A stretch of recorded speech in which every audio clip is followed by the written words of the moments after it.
1,00,000 మంది శివభక్తులతో కలిసి మహారుద్రాక్ష పూజలో పాల్గొనండి. వెంటనే కాల్ చేసి మీ పేరును నమోదు చేసుకోండి.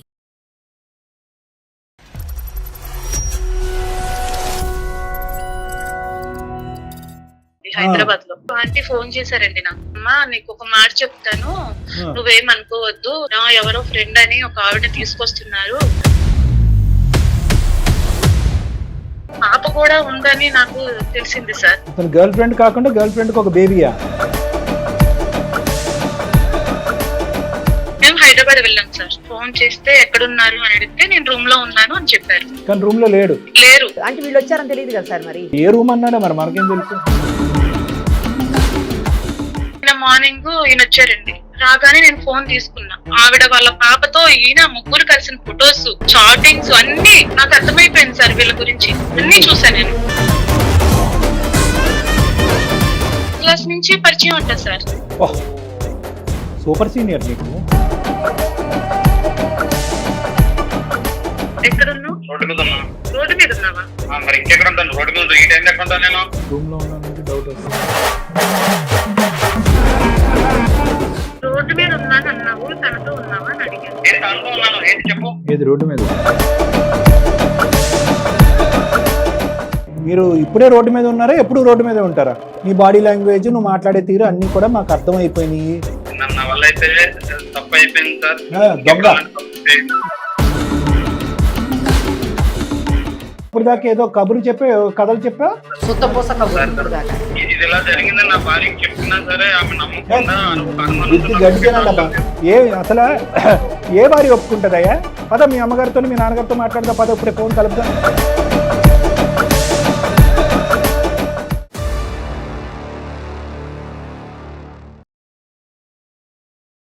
సుమన్ టీవీ అందమైన జీవితం కార్యక్రమానికి స్వాగతం. ప్రస్తుతం మనతో పాటు ఉన్నారు ప్రముఖ సైక్రాటిస్ట్ డాక్టర్ కళ్యాణ్ చక్రవర్తి గారు. డాక్టర్ గారు నమస్తే. నమస్తే మేడం. స్వాతి అని ఒక అమ్మాయి మెయిల్ చేసింది సార్. మనకు 2 నెలల పసిపాప ఉంది. తనకు హస్బెండ్ తోటి ప్రాబ్లం అని చెప్తుంది. ఏంటి డీటెయిల్స్ నేను కూడా వెళ్ళలేదు, జస్ట్ అది చూశాను. 2 నెలల పాప ప్రాబ్లం అనగానే వెంటనే అమ్మాయికి కాల్ చేసి లైన్లోకి తీసుకుందామని డిసైడ్ అయ్యాను సార్. ఒక్కసారి అమ్మాయి 100% మేడం చేద్దాం, మాట్లాడదు.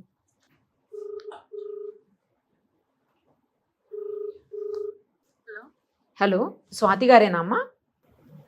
అవునండి, మీరెవరండి? అమ్మా నేను నిరుపమ, సుమన్ టీవీ అందమైన జీవితం కార్యక్రమం నుంచి కాల్ చేస్తున్నా అమ్మా. నమస్తే అండి. నమస్తే అమ్మా. నమస్తే. మనతో పాటు డాక్టర్ కళ్యాణ్ చక్రవర్తి గారు ఉన్నారు. అసలు ఏంటి డీటెయిల్డ్గా చెప్తారా కొంచెం? డాక్టర్ గారు కూడా వింటారు. Okay madam. ఎస్. నాది అరేంజ్ మ్యారేజ్ సార్. అయితే మా అమ్మ వాళ్ళు, తను ప్రైవేట్ జాబ్ చేస్తారు, వాళ్ళ డాడీ కూడా గవర్నమెంట్ ఎంప్లాయ్ అండి, మంచి సంబంధం అని మా అమ్మ వాళ్ళు పెళ్లి చేశారు. పెళ్లి ఎంతకాలం అయింది తల్లి? 1.5 year అండి. 1.5 year అయింది. నీకు 2 months ఓల్డ్ బేబీ. అతను మంచి జాబ్ అని చెప్పి మీ తల్లిదండ్రులు అరేంజ్ మ్యారేజ్ చేశారు. అవును సార్. మీరు ఉండేది హైదరాబాద్ లో? నేను ప్రెసెంట్ విజయవాడలో ఉంటున్నామండి. మా అమ్మ వాళ్ళది విజయవాడ. అమ్మవాడితో ఉన్నారు కావాలి. అంటే బిడ్డ, చంటి బిడ్డ. మ్యారేజ్ అయిన తర్వాత 3 months హైదరాబాద్ లో తన రూమ్ లోనే ఉంచుకున్నారు. అంటే అంతలో అమ్మ వాళ్ళ ఇంటికి ఇటు అటు నడుస్తున్నాం. అందులో ప్రెగ్నెన్సీ వచ్చిందండి. విజయవాడ వచ్చామండి, తీసుకొచ్చారు. తీసుకొచ్చిన తర్వాత ఒక 3 days 4 days నాతో ఉండి, నువ్వు ప్రెగ్నెంట్ ఉన్నావు కదా, అటు ఇటు నువ్వు జర్నీ చేయలేవు, నువ్వు ఇక్కడే ఉండు, నేను జాబ్ చేస్తూ అప్పుడప్పుడు నీ దగ్గరికి వస్తూ ఉంటా, ఫోన్ మాట్లాడతా అన్నారండి. ఓకే, అంటే నువ్వు ప్రెగ్నెంట్ కాబట్టి హెల్త్ బాగాలేదని ఓకే చెప్పండి. ఇక్కడ ఉండి అమ్మ వాళ్ళ ఇంటి దగ్గర, అత్తగారి ఇంటి దగ్గర అప్పుడప్పుడు వెళ్తూ పోతూ ఇక్కడే ఉంటున్నా అండి. గొడవలు అయ్యేటప్పటికి ఒక 8 months ఉందండి నాకు. 7-8 months వచ్చేప్పుడు. అయితే ఇట్లా ఈయన ఫోన్ కాల్స్ చేయకుండా, నాతో మాట్లాడకుండా, నా దగ్గర రావటం మానేసి చాలా టార్చర్ లా అనిపించిందండి నాకు. ఎందుకంటే చాలా బాధ, ఏం చేయాలో తెలియట్లేదు. ఆయన ఫోన్ మాట్లాడట్లేదు. ప్రెగ్నెన్సీ ఉంటే పక్కనే ఉండాలి అని ఏ ఆడవాళ్ళకైనా అనిపిస్తుంది కదండి. నేను అంతకు ముందు మ్యారేజ్ అయిన తర్వాత అక్కడే ఉన్నాను కదా సార్. అక్కడ ఇంటి ఓనర్ గారు కూడా ఆంటీ చాలా మంచిదండి. నాతో ఎప్పుడు అంటే ఆయనకి ఎప్పుడైనా ఫోన్ చేసి కొంచెం చూసుకోండి, ఏమైనా తినకపోయినా కొంచెం తీసుకెళ్లి ఇవ్వండి అని ఆంటీకి చెప్తూ ఉంటానండి. అట్లా మాట్లాడుతూ నాతో చాలా మంచిగా ఉంటారు ఆంటీ. ఎవరమ్మా ఇక్కడ హైదరాబాద్ లో ఉన్న ఇంటి ఓనర్ ఆంటీ అండి, హైదరాబాద్ లో. ఇతను ఫోన్ చేయడం ఎందుకు తగ్గిపోయింది అనేదమ్మా? ఇతను ఎందుకు కమ్యూనికేషన్ తగ్గిపోయింది? ఇతను విజయవాడ ఎందుకు రావటం మానేశాడు?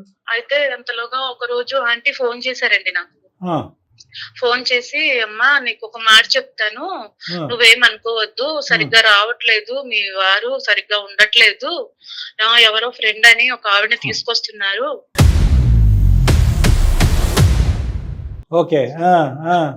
నేను అడిగితే మీ రిలేటివ్స్ అని చెప్పారు అని అన్నారు ఆంటీ. నేను రిలేటివ్స్ ఆంటీ, భర్త పరుగు పోకూడదని చెప్పి మీరు కవర్ చేశారు. బాగా కవర్ చేశాను. నేను ఏంటంటే తనకి ఒక పాప కూడా ఉందని నాకు తెలిసింది సార్. ఏదమ్మా?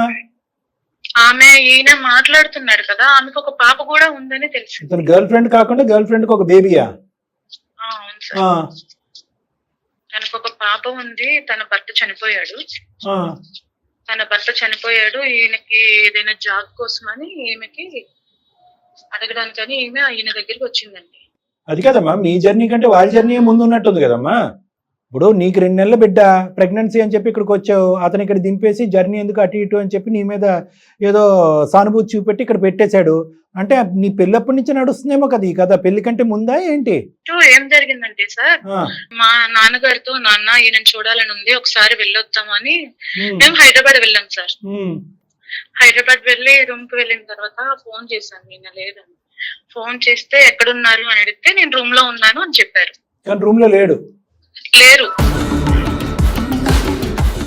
మేము రూమ్ లోనే ఉన్నాం సార్. మీరు రూమ్ లో ఉండి ఫోన్ చేస్తే నేను రూమ్ లో ఉన్నానని చెప్తున్నాడు. అంటే వీళ్ళు వచ్చారని తెలియదు కదా సార్ మరి. అదే ఎక్కడున్నాడు, ఏ రూమ్ అన్నాడో మరి మనకేం తెలుసు. ఏదో పని మీద ఉన్నారంట నాన్న, మార్నింగ్ వస్తారంట అంటే ఇంకా సరే అని మార్నింగ్ వరకు వెయిట్ చేశాను సార్. రైట్. అంటే సరేనమ్మా నేను వెళ్తాను, సరే ఉండని ఆయన వెళ్ళిపోయారు. మార్నింగ్ అప్పటికి మీ పేరెంట్స్ కి ఏమీ తెలియదు, మీ నాన్నగారికి ఏ విషయం తెలియదు? లేదు సార్. నిన్న మార్నింగ్ ఈయన వచ్చారండి. రాగానే నేను ఫోన్ తీసుకున్నా. ఫోన్ తీసుకొని మొత్తం చెక్ చేస్తే ఆవిడ వాళ్ళ పాపతో ఈయన ముగ్గురు కలిసిన ఫొటోస్, చాటింగ్స్ అన్ని క్లియర్ గా నాకు అర్థమైపోయింది సార్. వీళ్ళ గురించి అన్ని చూసా నేను. ఇదంతా ఏంటంటే ఆమె మామూలుగా నా ఫ్రెండ్, ఫస్ట్ నుంచి మా ఇద్దరం చదువుకున్నాము, ఫస్ట్ నుంచి తెలుసు ఆవిడ. ఏం లేదు, ఏం లేకపోతే ఇవన్నీ కనబడుతున్నాయి, ఫొటోస్ ఉన్నాయి, చాటింగ్స్ ఉన్నాయి, ఇవన్నీ ఉన్నాయి, ఏం లేదంటే నేను ఎలా చేయాలి, ఏం చేయాలి అని అడిగాను. ఈ మామూలు ఫ్రెండ్ ఎప్పటి నుంచి మామూలు ఇస్తుంది? సారీ, ఆవిడ ఫస్ట్ క్లాస్ 10th క్లాస్ నుంచి పరిచయం అంట సార్. సూపర్ సీనియర్ నీకు. నాకు ఇదంతా తెలీదు. తెలిసిన వాళ్ళు మంచి ఫ్యామిలీ అని చేశారు సార్. ఎవరికి తెలియదు సార్ ఈ విషయం. నేను ఎంక్వైరీ చేసుకుని లాస్ట్ కి రూమ్ దగ్గరికి వచ్చి ఆయన ఫోన్ చూస్తే అది మొత్తం నిజమని అర్థమైంది సార్. నాకు ఇప్పటి వరకు అర్థమైంది ఏంటంటే, నీకు అంతకు ముందే అనుమానం ఉంది, మీ భర్తతో పాటు మీ నాన్నగారితో పాటు ప్రెగ్నెంట్ గా ఉన్నప్పుడే విజయవాడ నుంచి ఇక్కడికి వచ్చి అతను ఫోన్ చేస్తే కనుక రూమ్ లో ఉన్నటువంటి వ్యక్తి రూమ్ లో లేడు. తర్వాత ఫోన్ తీసుకుని చెక్ చేసేటప్పటికి మొత్తం గుట్టు రట్టయింది. చైల్డ్హుడ్ ఫ్రెండ్, అతనితో అసోసియేషన్, ఆ అమ్మాయి, అంతేకాకుండా బిడ్డను ఎత్తుకుని ఫోటోలు ఇవన్నీ దొరికినాయి. ఏమన్నాడమ్మా అసలు? యూనియన్ లో నుంచి అప్పటి నుంచి పరిచయం.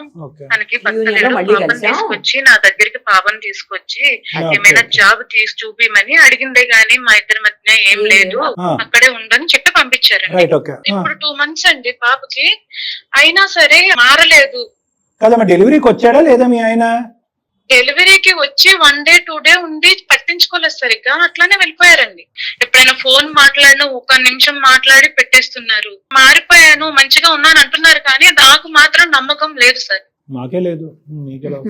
మీ వల్ల నాకు ఏమైనా పరిష్కారం దొరికిద్దని మీకు మెయిల్ చేశాను సార్. ఈ విషయం మా అమ్మ వాళ్ళకి కూడా చెప్పలేదండి. వాళ్ళకి కూడా తెలియదు. నేను మారిపోయాను అని అంటున్నారు, కానీ ఆ నమ్మకం లేదు మేడం. నమ్మకం లేకపోవడానికి మనకి ఇక్కడ బలమైన ఆధారం ఉంది కదా. ఆంటీ గారు కూడా చెప్పినట్టున్నారుగా. ఆవిడ చెప్పి ఎంతకాలం అయిందమ్మా? ప్రెగ్నెన్సీ లో ఉన్నప్పుడు. అప్పుడా? ఓకే. ఈ మధ్య కాలంలో మళ్ళీ డెలివరీకి వెళ్ళిపోయాను కదా సార్. మారలేదు అంటే కనుక కంటిన్యూ అవుదాం అనుకుంటున్నారా, వద్దనుకుంటున్నారా? మీరే ఏదో ఒక పరిష్కారం చేయండి సార్ ప్లీజ్. రైట్. కాల్ కలపండి అమ్మా ఒకసారి ఆయనకి. Okay sir. The person you are speaking with has put your call. Hello, ఎక్కడున్నావు? రోడ్డు మీద ఉన్నా. రోడ్డు మీద ఉన్నావా? మరి ఇంకెక్కడ ఉంటాను? రోడ్డు మీద ఈ టైం ఎక్కడ ఉంటాను నేను? రూమ్ లో ఉన్నానంటే డౌట్ వస్తుంది. అదే ఎక్కడున్నావు చెప్పొచ్చు కదా. అదే రోడ్డు మీద ఉన్నాను అమ్మా, నీకు ప్రతిసారి చెప్పాలంటే చెప్పు. ఎందుకు ఫోన్ చేసి చెప్పు. ఏ గొడవ లేదు, రోడ్డు మీద ఉన్నాను. తనతో ఉన్నావా? నీకేమైనా పిచ్చా? ఎవరితో? తనెవరు? తనతో ఏంటి? ఆమె మీ ఫ్రెండ్ ఉంది కదా, ఆమెతో ఉన్నావా? నువ్వు ఏం మాట్లాడుతున్నా నీకు అర్థమవుతుందా? ఏదో చాటింగ్ చూస్తానని చెప్పి ఇంకెప్పుడు ఆమెతో కాబట్టి పని చేస్తానని నేనేమని. రోడ్డు మీద ఉన్నాను అన్నావు, తనతో ఉన్నావా అని అడిగాను. నేను తనతో ఉన్నాను, ఏంటి చెప్పు. ఓ ఏది రోడ్డు మీదే? శివ గారు, ఎవరు? నేను నిరుపమ, సుమన్ టీవీ అందమైన జీవితం కార్యక్రమం నుంచి. నేను అలాగే నాతో పాటు డాక్టర్ కళ్యాణ్ చక్రవర్తి గారు కూడా ఉన్నారు. మీ వైఫ్ మాకు మెయిల్ చేశారు మీ గురించి, మీతో కూడా మాట్లాడదామని చెప్పేసి ఆమెతోటి మేమే మీకు కాన్ఫరెన్స్ కాల్ కల్పించాం. శివ గారు, సార్ సార్ మీరు ఇప్పుడే రోడ్డు మీద ఉన్నారా, ఎప్పుడు రోడ్డు మీద ఉంటారా? సార్ సార్ అంటే అలా కాదు, మీ సమాధానం నాకు అర్థం కావట్లేదు. రోడ్డు మీద ఉన్నాను అంటే కనుక ఆఫీస్కి వెళ్తున్నానో, దారిలో ఉన్నానో, లేదంటే ఇంటికి వస్తున్నానో ఏదో అలా చెప్పాలి. కానీ రోడ్డు మీద ఉన్నానంటే అసలు ఆ అమ్మాయికి ఒక భయంకరమైనటువంటి అనుమానం క్రియేట్ అయింది. ఏ భార్యకి తన జీవితాంతం పెళ్లి ఎంతకాలం నిలిస్తే అంతకాలం రాకూడనటువంటి ఒక అభద్రత క్రియేట్ అయింది. అభద్రత క్లియర్ చేయవలసిన బాధ్యత మీదిగా మీరు అంత రోడ్డు మీద ఉన్నాను అలాంటి అలా. సార్ భార్య అంటే ఫోన్ చేస్తారు సార్, ఏదో ఒక వర్కింగ్ టైం ఉంటది, ఈవినింగ్ చేస్తారు, నైట్ చేస్తారు, ఎర్లీ మార్నింగ్ చేస్తారు. ఎప్పుడు పడినప్పుడు చేస్తుంటది నా భార్య. హస్బెండ్ అంటే ఎప్పుడైనా ఫోన్స్ చేసుకుంటారు, ఎప్పుడైనా మాట్లాడుకుంటారు. ఈ టైంలో మాట్లాడుకోవాలి, ఈ టైంలో కాల్ చేసుకోవాలి, ఈ టైంలోనే ఫోన్ రావాలని ఏమన్నా లెక్కలు ఉంటాయా ఏంటి? నాకు అర్థం కాలే. మేడం వర్క్ లో కూడా ఉంటాం కదా మేడం. ఇప్పుడు సాయంత్రం 6 తర్వాత వర్క్ అయిపోతుంది మేడం. సంతోషించు, నిమిషానికి ఒకసారి వీడియో కాల్ లో చేయలేదు. అవన్నీ కాదు తమ్ముడు, అవన్నీ పక్కన పెట్టి ఉంటాయా మూడు పెళ్ళాల ఫోన్లకి? శివ, ఒక్కటి నువ్వు చూపెట్టిన సినిమా తర్వాత ఆ అమ్మాయి రెండో భాగం మొదలు పెట్టింది. నువ్వు చూపెట్టలేదా సినిమా అమ్మాయికి? అసలు నువ్వు ఆ అమ్మాయి ప్రెగ్నెన్సీగా ఉన్నప్పుడు జరిగినటువంటి కథ ఏంటి? నీ సో కాల్డ్ ఆలమ్ని ఫ్రెండ్ తోని, స్కూల్ ఫ్రెండ్ తో ఏంటి మీ ఇద్దరి మధ్యన జరిగినటువంటి వ్యవహారం? అమ్మాయి ఎవరు అసలు? ఎందుకు అన్నిసార్లు రూమ్ కి వచ్చింది? సార్ ఆమెకి నాకు ఎలాంటి సంబంధం లేదు సార్. చిన్నప్పుడు 10th క్లాస్ చదువుకున్న అమ్మాయి చాలా సంవత్సరాల తర్వాత నా నెంబర్ తీసుకుని వేరే ఫ్రెండ్ దగ్గర ఫోన్ చేసింది సార్. నా భర్త చనిపోయాడు, నా భర్త ఇదయ్యాడు, నాకు జాబ్ కావాలి, నువ్వు హైదరాబాద్ లో ఉంటున్నావు కదా, జాబ్ ఇప్పించగలుగుతావా, నాకు చిన్న కూతురు కూడా ఉందని చెప్పింది సార్. ఫోటోస్ చాటింగ్ ఏంటి మరి? వాన లాంటి కూడా వస్తూ పోతూ ఉందని చెప్పింది కదా బాబు. జాబ్ కావాలంటే ఒక మగవాడు ఒంటరిగా ఉన్నప్పుడు పిల్లని ఎత్తుకుని అన్నిసార్లు వస్తది. ఎవరన్నా ఆడపిల్ల చాటింగ్లు చూడలేదా నీ భార్య? ఇంక వేరే ఫోన్ కాల్స్ చూడలేదా? ఎందుకు జాబ్ కావాలంటే రూమ్ ఏం లేదు సార్. మరి మీ రూమ్ కి అన్నిసార్లు ఎందుకు వచ్చింది సార్? ఇప్పుడు వచ్చినట్టునే జాబ్ అయిపోతుంది మేడం. ఆమె ఒకసారి ఫోన్ లో మాట్లాడొచ్చు కదా, సరే ఇంటర్వ్యూకి అటెండ్ అవ్వాలన్నట్టు చెప్తే ఫోన్ లో మాట్లాడుకోవచ్చు కదా. లాంగ్ నుంచి వస్తుంది కదా. అదే శివ గారు, ఫోన్ లో మాట్లాడుకుంటే అయిపోద్ది కదా, దానికి రూమ్ కి ఎందుకు ప్రతిసారి రావటం? ఏమయ్యా, కమ్యూనికేషన్ ఎందుకు తగ్గింది? నువ్వు అక్కడికి వెళ్ళటం ఎందుకు తగ్గింది? ఆ అమ్మాయిని వెనక్కి తీసుకురావటం ఎందుకు తగ్గింది? అవి చెప్పండి. నేను కొంచెం జాబ్ వర్క్ లో కొంచెం బిజీ అయ్యి కొంచెం తక్కువ మాట్లాడినా సార్, అంతకన్నా ఏం లేదు సార్. సరే, ఇవన్నీ కాదు, నీ వర్క్ మేము ఎక్కడ చూసామయ్యా. ఇవన్నీ పక్కన పెట్టు. మెసేజెస్ ఏంటి, ఫోన్ కాల్స్ ఏంటి, ఆ అమ్మాయి చేతిలో ఉన్న బిడ్డ ఎవరు బిడ్డ? తనైతే నా 10th క్లాస్ ఫ్రెండ్ సార్. నాకు జాబ్ నచ్చకవా, నాకు ఒక కూతురు పుట్టింది, నా పరిస్థితి బాగాలేదంటే సరే అని చెప్పేసి నేను మాట్లాడి జాబ్ ఇప్పించడం మాత్రమే జరిగింది సార్. నీ జీవితంలో మీ భార్య కాకుండా వేరే స్త్రీ ఉందా లేదా? ఉంటే గింటే కనుక ఎంత పర్సంటేజ్ ఉంది? ఆ అమ్మాయి చేతిలో ఉన్నటువంటి బిడ్డ నీ బిడ్డ కాదా? ఇలాంటి ప్రశ్నలకు అన్ని స్ట్రైట్ ఫార్వర్డ్ గా సమాధానం చెప్పు. సార్ అలాంటిది ఏం లేదు సార్. బాబు, శివ, నువ్వు నీళ్లు నవలద్దు. ఒకటి, నీ బాడీ లాంగ్వేజ్, నువ్వు మాట్లాడే తీరు అన్ని కూడా మాకు అర్థమైపోయినాయి.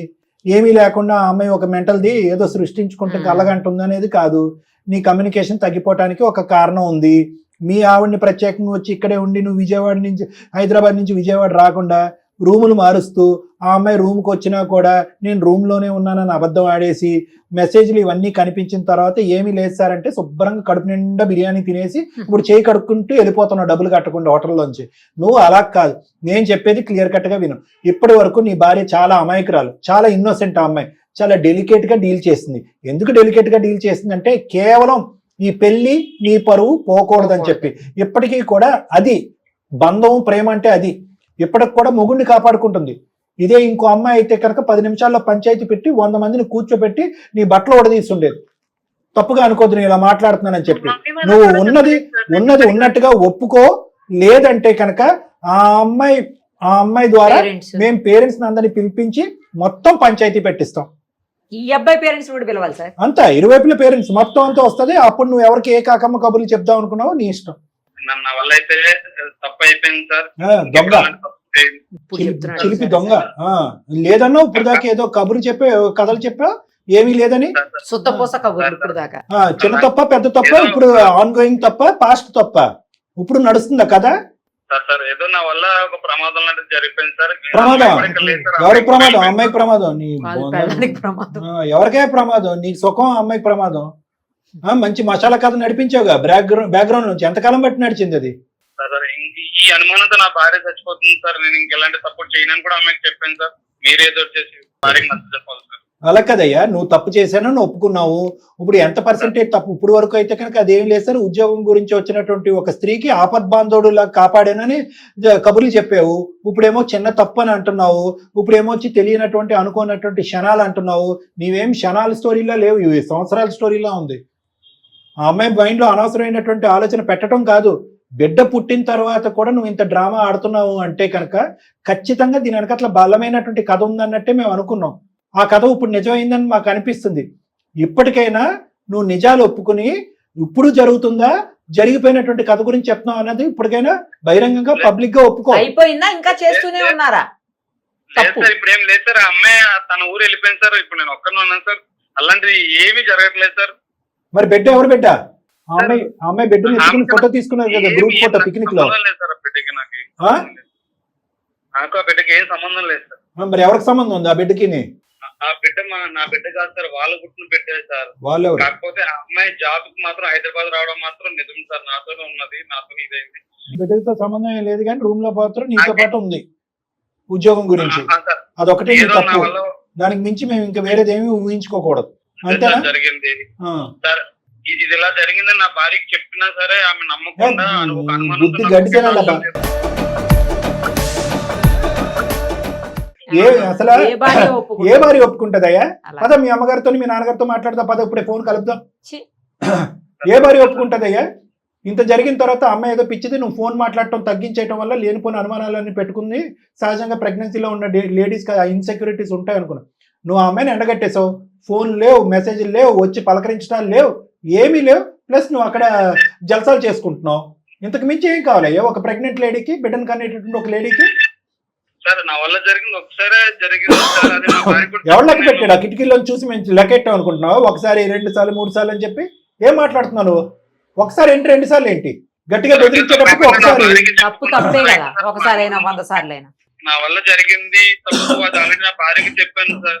కానీ అమ్మాయి అదే ఉంది, అదే ఊకే జరుగుతుంది, అదే ఉంటది, టైం పడుతుంది, అదే ఉంటది, టైం పడుతుంది. నువ్వు అనవసరంగా నేను వెనకేసుకుని రావద్దు. ఆ అమ్మాయి ఎన్ని ప్రశ్నలు అడిగినా సమాధానం చెప్పడం అనేది నీ బాధ్యత. నేను రోడ్డు మీద ఉన్నాను, నువ్వెవరు, నీకేంటి అని అడిగే హక్కు నీకు లేదు. నువ్వు తప్పు చేసావు, మేము బెదిరించి భయపెడితేనే నువ్వు తప్పు ఒప్పుకున్నావు. అంతకుముందు ఏమీ లేనటువంటి తెల్ల కాగితం లాగానే మాట్లాడావు. నువ్వు నేరస్తుడివి, నువ్వు తప్పు చేసావు. ఇంతకు మించి ఏం కావాలయ్యా? ఆ స్థానంలో ఉన్న ఏ స్త్రీ అన్న కూడా ప్రశ్నిస్తుంది.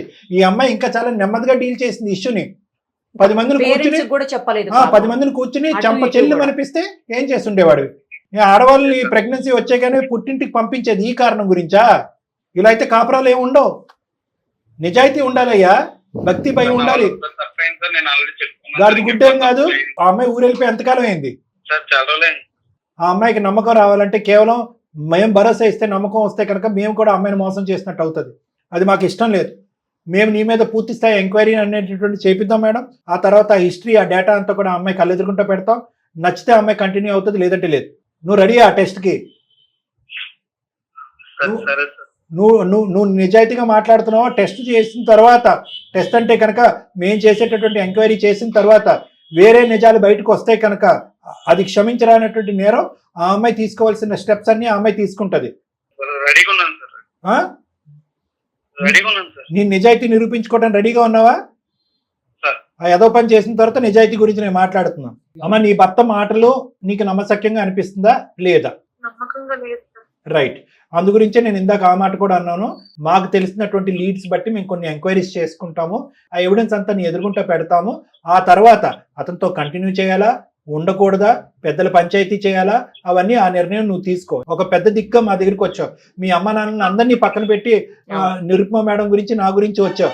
అలాంటప్పుడు మేము తూతూ మంత్రంగా ఏదో కలిపేస్తే పోతుంది అన్నట్టుగా అమ్మ అదిగో అమ్మ మారేను అంటున్నాడు అని చెప్తే కనుక అది హాస్యాస్పదంగా ఉంటుంది, వింటానికి కూడా బాగాలేదు. కాబట్టి నీకు 110% గ్యారంటీ ఇవ్వడం గురించి మేము ఇంకొక అడుగు ముందేస్తున్నాం. ఎక్కడో నాకు అనిపించింది ఇదేదో తెలియకనటువంటి ఒక తప్పిదం జరిగింది, తర్వాత తప్పు కంటిన్యూ చేయలేదు అన్నట్టే నాకు అనిపిస్తుంది. కానీ మొన్నటి వరకు బిడ్డ కన్నా తర్వాత బిడ్డను చూడటానికి కూడా అతని మనసు ఒప్పలేదు అంటే కనుక మళ్ళీ నాకు క్వశ్చన్ మార్క్స్ వస్తున్నాయి. కాబట్టి నాకు క్వశ్చన్ మార్క్ వస్తుంది కాబట్టి నీ మైండ్లో ఉన్న క్వశ్చన్ మార్క్ తీసే బాధ్యత కూడా నాదే, నా మైండ్లో ఉండే క్లారిటీ తెచ్చుకోవాల్సిన బాధ్యత నాదే. కాబట్టి ఒక అడుగు ముందుకేసి కొద్దిగా ఎంక్వైరీ చేద్దాం. చాలా థ్యాంక్ యూ సార్. అది ఇప్పుడు రుణపడి ఉంటాను సార్. రైట్ అమ్మా. బాబు ఎవరు శివ? సార్ ఓకేనమ్మా అంటే కనుక మళ్ళీ ఆ అమ్మాయి అంటే రేపు పొద్దున వీడియో కాల్ చేస్తూ ఉంటుంది గంటకోసారి. కాబట్టి నీ మంచికే మేము ఏం చేస్తున్నాం అంటే మొత్తం నీతో సంబంధం లేకుండా కొంత డేటా అనాలిసిస్ చేసుకుని ఎవిడెన్స్లు సంపాదించిన ఆ అమ్మాయి అప్పుడు ఆ అమ్మాయి హ్యాపీగా ఫీల్ అయింది అనుకోండి, నీ ప్రయాణం కూడా సాఫీగా ముందుకెళ్ళిపోతుంది. సరే.